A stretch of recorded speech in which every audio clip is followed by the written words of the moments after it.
हाँ चलो देखो, चैप्टर 1 में जो हमने पढ़ा था ना मैटर, वो किस टाइप का क्लासिफिकेशन था मैटर का? Physical classification. ध्यान देंगे मैटर क्या होता है? It is anything that has mass and occupies space, उसको अपन मैटर बोलते हैं। और हम मैटर को दो तरीके से क्लासिफाई कर सकते हैं। एक तरीका होता है फिजिकली, है ना, फिजिकली जिसमें हम मैटर दिखने में कैसा है फिजिकली उसके हिसाब से डिवाइड करते हैं सॉलिड, लिक्विड और गैस में। और केमिकली, बोलो, दूसरा क्लासिफिकेशन होता है केमिकल क्लासिफिकेशन, जहां पे हम वो किस चीजों से बना है, जब मैं पूछूंगा ना तब बताना, तब कुछ नहीं बताते हो। तो केमिकली कैसे क्लासिफाई है कि वो जो मटेरियल है वो किन चीजों से बने हैं। यहां हम उसकी चीजों के बारे में बात नहीं करते हैं, हम बस बात करते हैं कि वो पार्टिकल कैसे अरेंज्ड है। क्या वो बहुत क्लोजली पैक्ड है, क्या वो थोड़े लूजली पैक्ड है, क्या वो बहुत लूजली पैक्ड है। सुन रहे हैं क्या? वी डोंट टॉक अबाउट कि ये पार्टिकल किस टाइप के हैं, बस ये बात करते हैं कि पार्टिकल हैं और वो कैसे अरेंज्ड है, सॉलिड, लिक्विड, गैस। पर यहां पे हम बात करेंगे ये पार्टिकल किस टाइप के हैं। क्या वो एक जैसे हैं, क्या वो अलग अलग टाइप के हैं। तो अगर वो एक जैसे होते हैं तो उनको हम प्योर सब्सटेंस बोलते हैं। क्या बोलते हैं? Pure substance. और अगर वो एक जैसे नहीं है तो प्योर का उल्टा इम्प्योर होता है। बट केमिस्ट्री में उसको क्या बोलते हैं अपन? मिक्सचर। तो एक्चुअली हमारा यूनिट 1 जो था मैटर, वो इस पे ही बेस्ड था पूरा, है ना। हम तीनों के बारे में पढ़ते थे, फिर तीनों का कन्वर्जन पढ़ते थे आपस में। यही सब हमारा फर्स्ट यूनिट था। अब सेकेंड यूनिट में हमें सेकेंड यानी कि केमिकल क्लासिफिकेशन के बारे में पढ़ना है। तो प्योर सब्सटेंस क्या हो गए? ऐसे सब्सटेंसेस जो एक जैसी चीजों से मिलकर के बने हैं। और मिक्सचर्स क्या होते हैं? जो अलग अलग टाइप की चीजों से मिलकर के बने हुए हैं। अब प्योर सब्सटेंस भी दो टाइप के होते हैं, कि अगर एक जैसे एटम से मिलके बना है तो एलिमेंट, अगर एक जैसे एटम से मिलके बना हुआ है तो एलिमेंट, और अगर एक जैसे मॉलिक्यूल से मिलके बना है तो कंपाउंड। जैसे for example, if you take a glass of pure water, glass of pure water, तो उसके अंदर सारे के सारे क्या है? वाटर के मॉलिक्यूल्स, वाटर के molecules. And if I take a bar of gold, gold का एक बार ले लिया हमने, है ना, तो ये सारे गोल्ड के किससे बने होंगे? एटम से।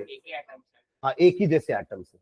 तो इसको कह रहे हैं अपन एलिमेंट, इसको कह रहे हैं हम कंपाउंड। तो compounds are made up of molecules, है ना, और atom, elements are made up of atoms. हाँ।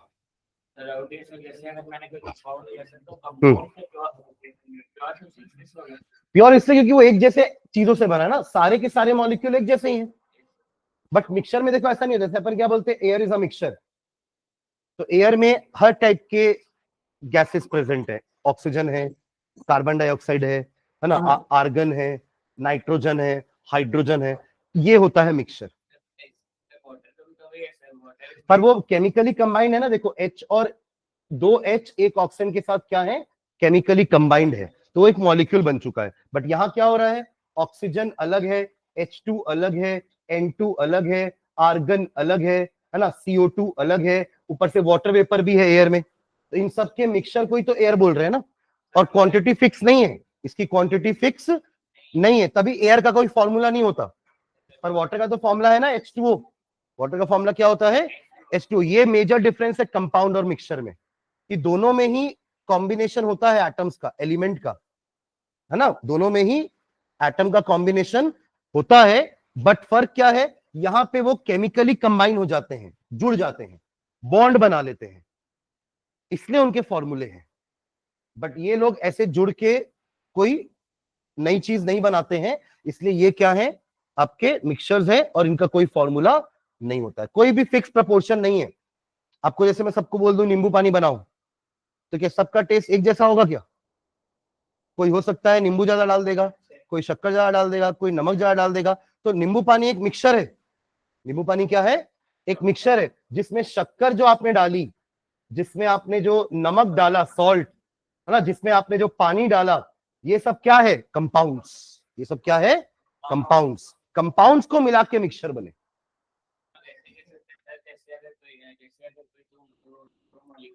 एक साथ केमिकली वो तो सम कंपाउंडिंग जो इनकम दो कंपाउंड नहीं, दो एलिमेंट्स के एटम्स, है ना, दो या दो से ज्यादा एलिमेंट के एटम अगर आपस में कंबाइन करते हैं केमिकली तो आप उसको कहेंगे कंपाउंड।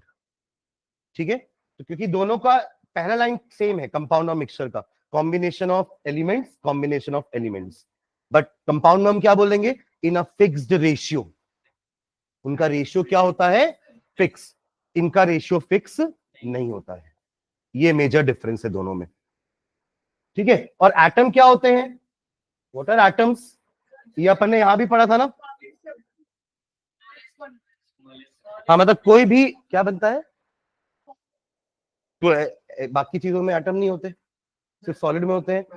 हर एटम, हर मैटर में एटम है ना, हम पढ़ते थे ना, matter is made up of smallest particle called as atom. कोई भी मैटर एक सिंगल नहीं होता, it is made up of tiny particles called as atoms, है ना। और कुछ मैटर के एक एटम अकेले रह लेते हैं, बट कुछ के नहीं रह पाते। जैसे फॉर एग्जांपल, ऑक्सीजन का एक एटम अकेले नहीं रह पाता, तो वो अपने ही एक और एटम के साथ मिलकर क्या बना लेता है, O2। इसको क्या बोलते हैं, मॉलिक्यूल। क्या बोलते हैं इसको, तो combination of atom is molecule, combination of atoms is molecule. अब वो एटम एक जैसे हैं या अलग अलग है, उनको सबको मॉलिक्यूल बोलेंगे। मतलब O2 भी मॉलिक्यूल है, ये सारे मॉलिक्यूल हैं, समझ रहे हैं, ये सारे क्या है, मॉलिक्यूल है, क्योंकि सब में नंबर ऑफ एटम्स कंबाइंड है ना। O2 हो गया, N2 हो गया, दो एटम से बना है N2, H2 दो एटम से बना है, CO2 एक कार्बन और दो ऑक्सीजन से मिलके बना है। मतलब सब में क्या हो रहा है, कॉम्बिनेशन हो रहा है ना। पर कुछ होते हैं जो अकेले रह लेते हैं, जैसे कि हीलियम हो गया, हीलियम गैस सुना आपने नाम, हीलियम, हीलियम का एक, हाँ, हीलियम का एक एटम अकेले रह सकता है, उसको जरूरत नहीं है एक और की कि वो He2 बने। आर्गन का एक एटम अकेले रह सकता है, उसको भी जरूरत नहीं है किसी और आर्गन की कि Ar2 बने। हाँ,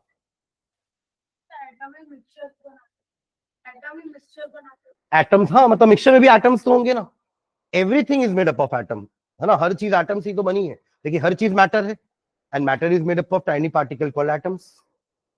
ठीक है, बट अगर उनका एक फिक्स रेशियो है तो उनको कंपाउंड्स बोलेंगे, बट उनका अगर रेशियो फिक्स नहीं है तो उनको मिक्सचर बोलेंगे।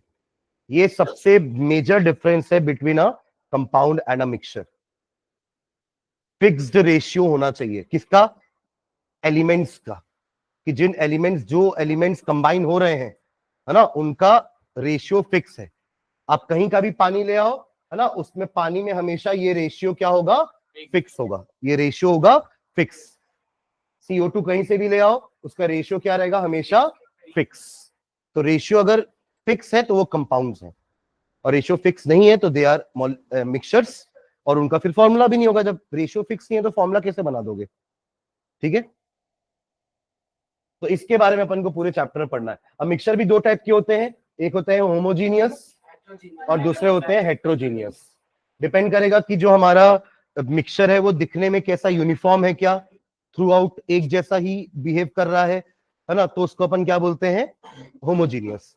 जैसे कि अगर अपन ने पानी के अंदर शुगर डिसॉल्व कर दी या सॉल्ट डिसॉल्व कर दिया, तो वो अब दिखने में पूरा यूनिफॉर्म है, एक जैसा है, बिकॉज जो शुगर है वो पूरी डिसॉल्व हो चुकी है, सॉल्यूशन पूरा पूरा क्लियर दिख रहा है आपको, और टेस्ट वाइज और प्रॉपर्टी वाइज वो पूरा एक जैसा है ऊपर से नीचे तक ना। पहला सिप पियो, लास्ट सिप पियो, पूरा कैसा रखेगा, सेम टेस्ट, यूनिफॉर्म, क्या बोलते हैं इसको अपन, यूनिफॉर्म। और अगर उसका कॉम्पोजिशन थ्रू आउट यूनिफॉर्म नहीं है तो उसको क्या बोलते हैं अपन, हेट्रोजीनियस मिक्सचर।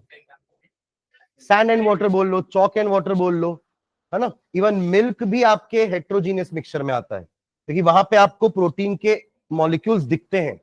मिल्क क्या है, एक वाटर और प्रोटीन का मिक्सचर, वाटर एंड प्रोटीन का mixture, and we can see protein molecules, भले वो अलग ऐसे सेटल डाउन नहीं होते। अगर आप दूध को बहुत देर तक छोड़ दोगे तो ऐसा नहीं होता कि पूरा प्रोटीन नीचे बैठ जाएगा, है ना, वो ऐसे ही रहेगा। तो हमको दिखने में हो सकता है ऐसा लगे कि यार मिल्क भी तो होमोजीनियस है, but we can see the protein molecules, उसके अंदर विजिबल बाउंड्रीज होती हैं, इसलिए उनको हम क्या बोलते हैं, हेट्रोजीनियस मिक्सचर। आपका पेंट हो गया, है ना, पेंट करते हैं ना अपन, वो सब हेट्रोजीनियस मिक्सचर के अंदर आते हैं। ठीक है, भले हमको दिखने वो एक जैसा दिख रहा है, बट उसके अंदर जो मॉलिक्यूल्स मिक्स है they are visible, that is why we say it is a heterogeneous mixture. ठीक है, तो मतलब तीन कैटेगरी होती है मिक्सचर की भी, जो आप एक बोल रहे थे ना सॉल्यूशन चल रहा है हमारे स्कूल में, तो तीन कैटेगरी में मिक्सचर को अपन पढ़ते हैं। एक होते हैं सॉल्यूशन, दूसरे होते हैं कोलॉइड्स, और तीसरे होते हैं सस्पेंशन।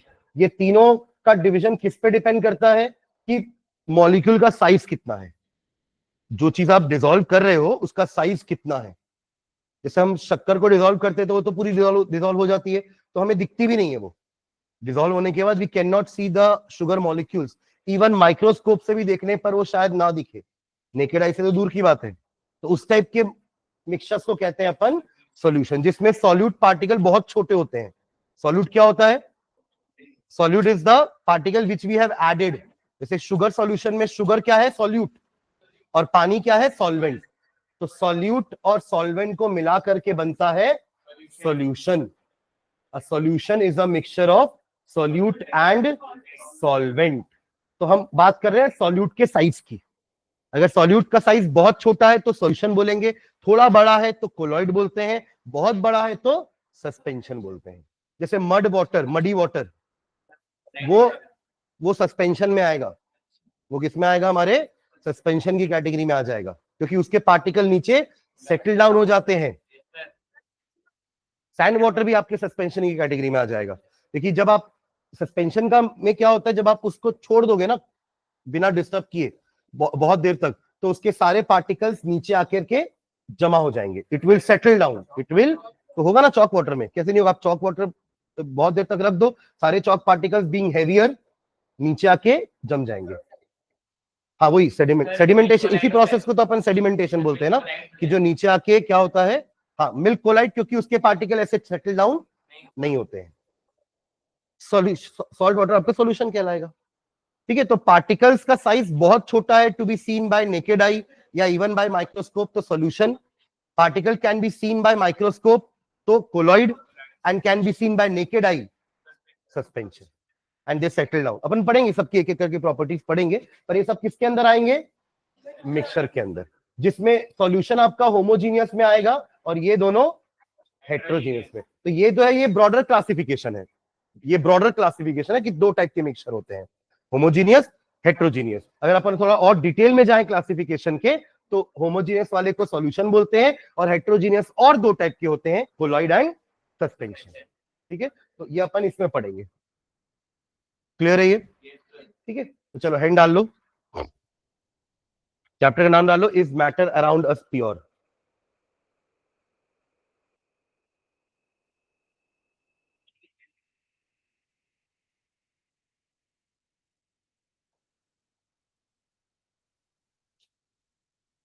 ठीक है, ये चार्ट बना लो मैटर का। अब हमको पढ़ना क्या है? क्लासिफिकेशन किस टाइप की पढ़नी है इस चैप्टर में? केमिकल क्लासिफिकेशन पढ़नी है। ये जो सामने बना हुआ है, हाँ,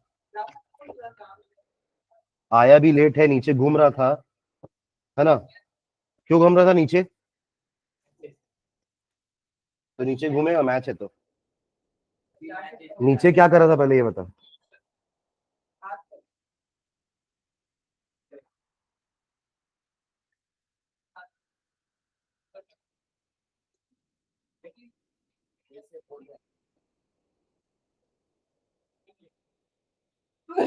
जाओ।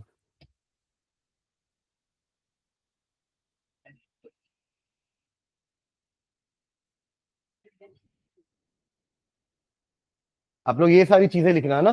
केमिकल क्लासिफिकेशन है, फिर दो टाइप का हो गया, प्योर सब्सटेंस एंड मिक्सचर।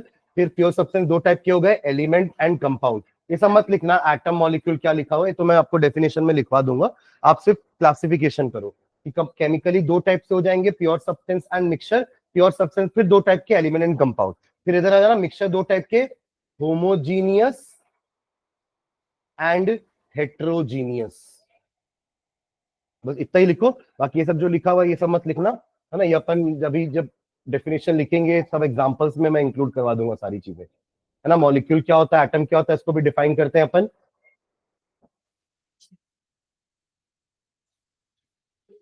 हाँ ठीक है ना, उस चैप्टर 1 में बनाया था क्या? तो ठीक। हाँ, जिन्होंने नहीं बनाया इसको बना लो फटाफट।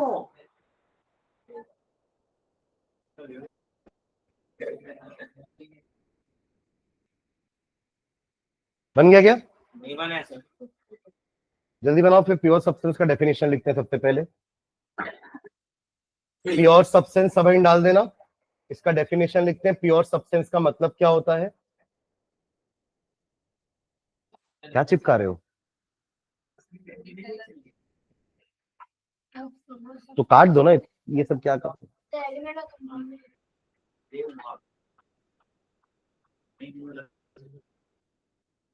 चैप्टर का नाम डाले ना, is matter around us pure, है ना?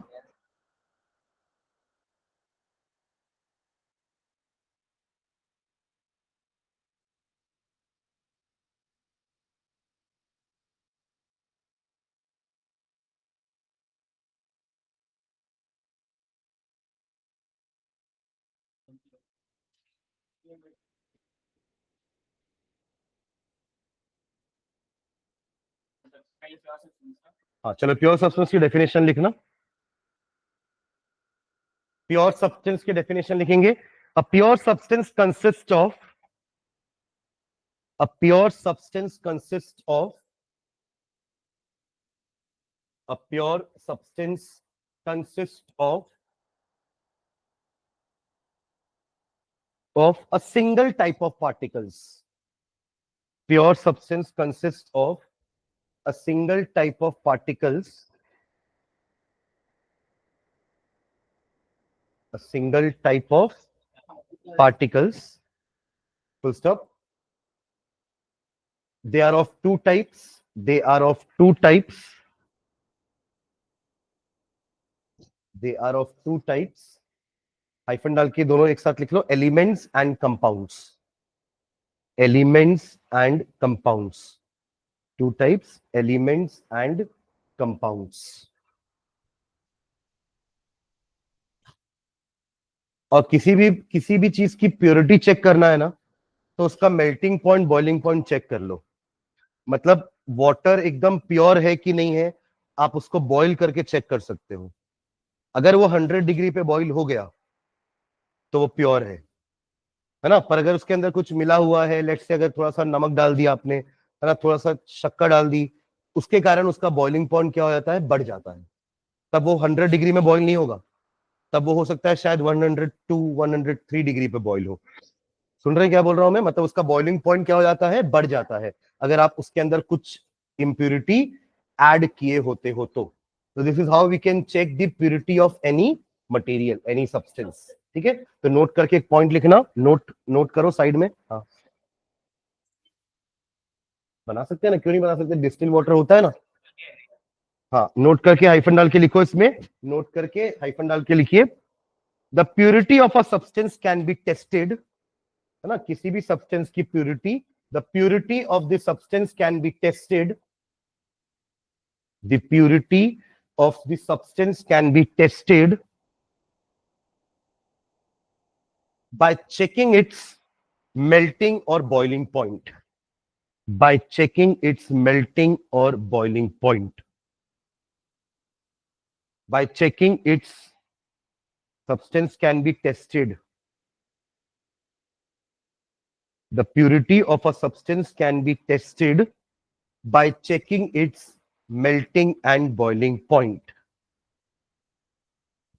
full stop. A pure substance, इसी में नोट में ही कंटिन्यू करेंगे। A pure substance,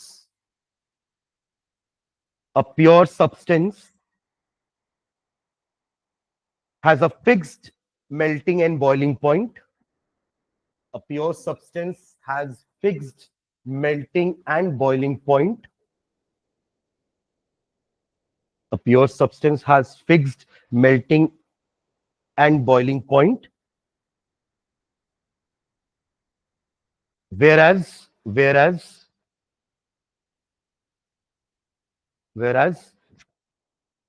melting and boiling point will change, whereas the melting and boiling point will change if it contains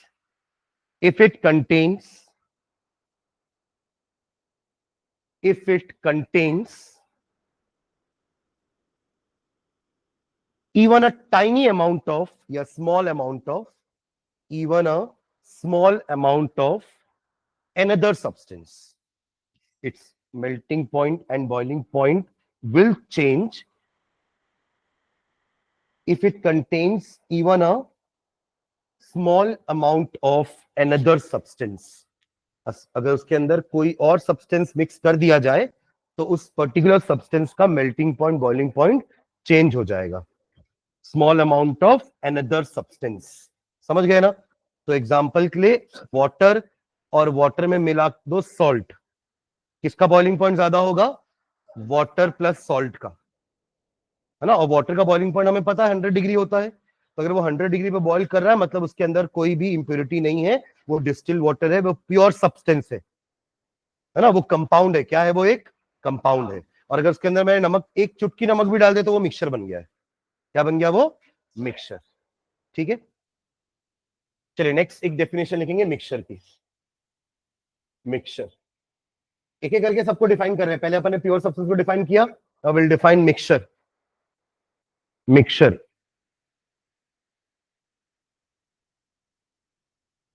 ठीक है, इसमें hyphen डाल के लिखो. A mixture contains more than one substances. A mixture contain more than one substances.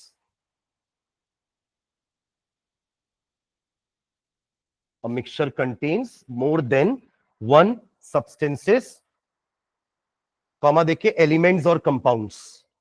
Elements और compounds. More than one substances, comma elements और compound. जैसे हमने एयर की बात करी, एयर में देखो कौन कौन से मिक्सचर, कौन कौन से गैसेस लिखी थी मैंने? O2, N2, है ना, H2, ये सब किस टाइप के एलिमेंट के गैसेस हैं? सब एलिमेंट के गैसेस है ना. पर CO2 क्या हो गया? एक कंपाउंड हो गया. H2O क्या हो गया? एक कंपाउंड हो गया. मतलब एक मिक्सचर एलिमेंट और कंपाउंड दोनों से मिलके बना हुआ हो सकता है. हमने जो नींबू पानी का एग्जांपल लिया उसमें भी तो वाटर मिला हुआ है ना. उसमें आपके सारे कंपाउंड्स तो है ना, वाटर, सॉल्ट, शुगर, सब क्या है? कंपाउंड्स है. तो दो या दो से ज्यादा कंपाउंड या एलिमेंट से मिलके मिक्सचर बना हुआ होगा. ठीक है, okay, full stop. It may be solid, liquid और gas. It may be solid, liquid or gas. It may be solid, liquid or gas. It may be solid, liquid or gas. Full stop. हाँ, लिखवाऊंगा. Next line में लिखना, the substances which make a mixture are called. The substances which make a mixture are called.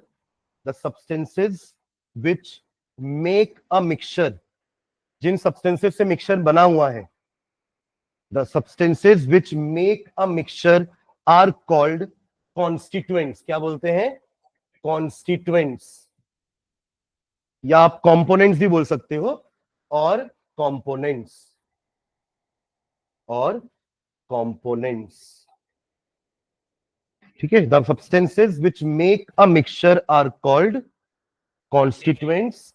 Constituents और components. जैसे कि नींबू पानी में जितने भी चीजें आप डाल रहे हो वो सब क्या है?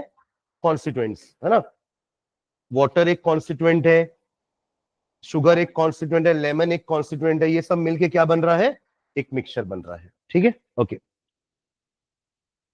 Full stop. The components of a mixture, the components of a mixture, the components of a mixture, या आप the constituents of a mixture भी बोल सकते हो. ठीक है, the components of a mixture retain their properties. Retain, the constituents of a mixture retain their properties. Retain their properties. Retain का मतलब होता है कि वो लूज नहीं करेंगे, अपनी प्रॉपर्टी को बचा के रखेंगे. वो उसका मतलब होता है रिटेंशन, रिटेन करना. फॉर एग्जाम्पल अगर हम बात करें कि नींबू पानी की ही, कि शक्कर हम ऐसे खाएंगे तो भी मीठी लगेगी. नींबू पानी के अंदर जाने के बाद शक्कर क्या तीखी थोड़ी ना हो जाएगी? वो अपना प्रॉपर्टी को अभी भी बचा के रखेगा. समझ रहे मैं क्या बोल रहा हूं? है ना, नींबू ऐसे खट्टा था, पानी में जाने के बाद मीठा थोड़ी ना हो जाएगा. वो भी अपनी प्रॉपर्टी रिटेन करके रखेगा. मतलब जितने भी चीजें मिलके मिक्सचर बना रही हैं वो चीजें अपनी प्रॉपर्टी भूलती नहीं है. वो अपनी प्रॉपर्टी क्या है, रिटेन करके रखती है। अपनी प्रॉपर्टी क्या है, रिटेन करके रखती है, वो अपनी प्रॉपर्टी नहीं भूलती।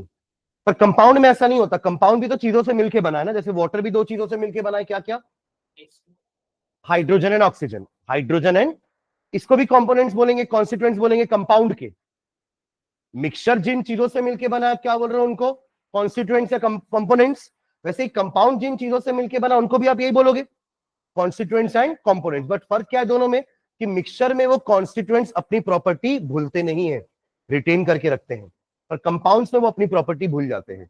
अब कंपाउंड की खुद की नई प्रॉपर्टी होगी। जैसे आप सोचिए, अगर वाटर की बात करूं मैं, तो वाटर दो एलिमेंट से मिलकर बना है, हाइड्रोजन एंड ऑक्सीजन, जिसमें हमें पता है ऑक्सीजन क्या होता है, ऑक्सीजन कंबशन को सपोर्ट करता है, ये पता है आपको। कंबशन चैप्टर पढ़ा होगा आपने क्लास 8 में, उसमें आप ये पढ़े हो कि ऑक्सीजन अगर सप्लाई नहीं मिलेगी तो कैंडल बुझ जाती थी, याद है, बिकॉज ऑक्सीजन की कमी है वहां पर, तो वो और कंबशन नहीं हो पाएगा, इवेंचुअली वो जो फ्लेम है वो, या वो कैंडल जो है वो बुझ जाएगी, राइट। तो ऑक्सीजन एक सपोर्टर होता है कंबशन का, समझ रहे हो क्या, है ना। पर यही ऑक्सीजन जब हाइड्रोजन के साथ मिलकर पानी बना लेता है, इससे हम आग बुझाते हैं। अगर सोचिए ऑक्सीजन अपनी प्रॉपर्टी नहीं भूलता तो पानी डालने से और आग लगती, समझ रहे, बिकॉज पानी में ऑक्सीजन है, ऑक्सीजन तो सपोर्ट करता है ना कंबशन को, तो वो तो आग को और बढ़ा देता, बट ऐसा नहीं होता है, पानी से आग बुझ जाती है। यानी कि ऑक्सीजन अपनी प्रॉपर्टी, कौन सी वाली प्रॉपर्टी भूल चुका है, कि वो कंबशन को सपोर्ट करता है, यानी प्रॉपर्टी ऑक्सीजन भूल गया है। कंपाउंड में कॉन्स्टिट्यूएंट्स अपनी प्रॉपर्टी रिटेन नहीं करते हैं, मिक्सचर्स में कॉन्स्टिट्यूएंट्स अपनी प्रॉपर्टी रिटेन करते हैं। अनदर डिफरेंस, एक डिफरेंस तो हमारा डेफिनेशन ही था कि मिक्सचर में not in a fix ratio, combination हो रहा है एलिमेंट्स कंपाउंड का, but not in a fix ratio. Compound में वो रेशियो फिक्स होता है, पहला डिफरेंस। दूसरा, मिक्सचर के कॉन्स्टिट्यूएंट्स अपनी प्रॉपर्टी रिटेन करके रखते हैं, कंपाउंड्स के कॉन्स्टिट्यूएंट्स अपनी प्रॉपर्टी रिटेन नहीं करते हैं, है ना। कंपाउंड्स की खुद की अपनी प्रॉपर्टी है।